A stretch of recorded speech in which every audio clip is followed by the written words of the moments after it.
معذور شرعی کون ہے؟ فقہا نے اس کی کیا تفصیل نقل کی ہے اور شریعت نے کس شخص کو معذور قرار دیا ہے؟ چنانچہ معذور شرعی اس سلسلے میں فقہا یہ لکھتے ہیں کہ شرعاً معذور اس شخص کو کہا جاتا ہے جس میں نقض وضو کا سبب اس تسلسل کے ساتھ پایا جاتا ہے، یعنی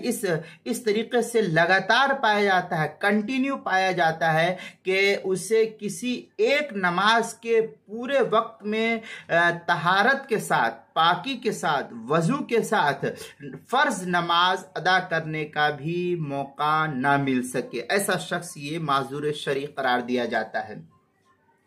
اب اس کی بے شمار نظیریں فقہا نے نقل کی ہے۔ مثلا نکسیر کسی کو پھوٹ گئی ہو کہ کسی طرح بند نہیں ہوتی ہے، یا اسی طریقے سے بہت سارے وہ لوگ جو ہر وقت پیشاب کا قطرہ ٹپکتا ہی رہتا ہے، اس کو اس سے چھٹکارا ہی نہیں مل پاتا ہے، اس طریقے سے اس کو ہر وقت پیشاب کا قطرہ آتا رہتا ہو، یا یہ کہ ناسور سے خون جاری رہتا ہو۔ بسا اوقات انسان کو بواسیر ہو جاتا ہے اور پھر بواسیر ہونے سے پاخانے کے راستے سے ہر وقت جو ہے اس کو خون جاری رہتا ہے، یا یہ کہ عورت مستحاضہ ہو وغیرہ وغیرہ۔ یہ چند ایک نظیر جو ہے میں نے آپ کے سامنے پیش کی ہے جو فقہا لکھتے ہیں۔ اس کے علاوہ اور بھی بہت ساری چیزیں ہیں، بہت سارے عذر ہے جس عذر کی وجہ سے شریعت نے کہا ہے کہ ایسا شخص یہ معذور شرعی کے حکم میں داخل ہے۔ چنانچہ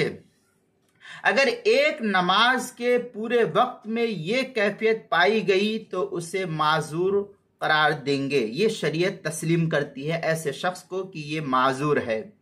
اور اس کے بعد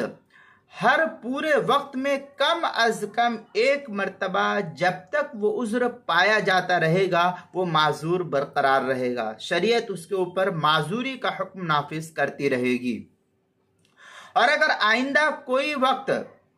کوئی پورا وقت اس عذر سے خالی پایا گیا تو پھر وہ شخص معذور شرعی کے حکم سے خارج قرار دیا جائے گا۔ چنانچہ اس سلسلے میں کافی تفصیلی بحث جو ہے در مختار اور حلبی کبیری کے اندر نقل کیا گیا ہے۔ لکھتے ہیں صاحب در مختار، وصاحب عذر من به سلسلہ بول لا يمکنه امساکہ او استطلاق بطل او انفلات ریح او استحاضہ۔ پھر اس طریقے کی عبارت جو ہے بڑی تفصیل کے ساتھ فتاوی شامی کی جو بیروت کا چھپا ہوا نسخہ ہے اس کی پہلی جلد صفحہ 437 پر اس کو نقل کیا گیا ہے، اور جو زکریا بک ڈیپو دیوبند کا ہندی نسخہ اس کی پہلی جلد صفحہ 504 پر اس کو نقل کیا گیا ہے۔ پھر آگے حلبی کبیری کے اندر بھی اس سلسلے میں کافی تفصیلی بحث کی گئی ہے۔ لکھتے ہیں وَإِذَا انْقَطَعَ الدَّمُ وَنَحْوَهُ مِنَ الْأَعْذَارِ وَقْتًا كَامِلًا يَخْرُجُ مِنْ أَنْ يَكُونَ صَاحِبَ عُذْرٍ۔ یہ اس طریقے جو ہے حلبی کبیری کی اندر نقل کی گئی ہے، صفحہ 136 جو کیا نام ہے سندھ کا چھپا ہوا پرانا نسخہ ہے اس کے اندر، اور کتاب المسائل اس کی پہلی جلد صفحہ 207 پر اس مسئلے کی تفصیل نقل کی گئی ہے، وہاں بھی اس مسئلے کو دیکھ سکتے ہیں۔